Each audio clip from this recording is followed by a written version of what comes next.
Bom, pessoal, em relação à questão, a gente precisa perceber e analisar com perfeição o que o enunciado especificamente está trazendo para nós. O enunciado está falando o seguinte: no fragmento da redação, mesmo não havendo um conectivo explícito entre os parágrafos, a autora, para estruturá-los, então ela está falando basicamente dessa passagem, dessa mudança aqui que nós temos do primeiro para o segundo parágrafo. Mostra para nós que aqui nesse momento específico do texto, a gente não tem a utilização de conectivo, apesar de termos de fato uma mudança, uma quebra entre o primeiro e o segundo parágrafo.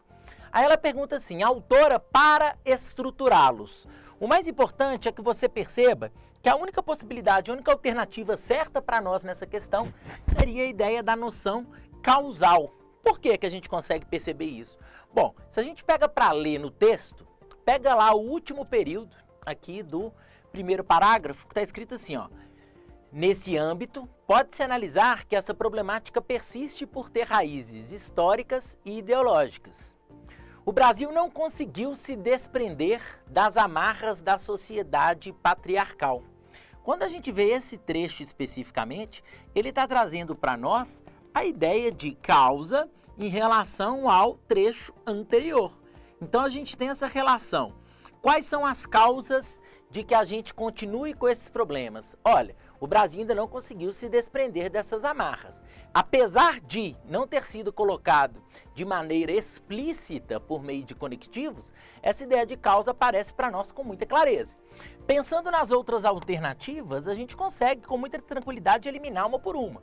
Por quê? A gente não tem uma exposição de finalidade, a gente não tem uma relação específica de conclusão de uma ideia de introdução, e mesmo que fosse uma ideia de introdução, seria muito delicado a gente pensar na utilização desse portanto num trecho introdutório. Depois, na letra C, a gente não tem uma oposição.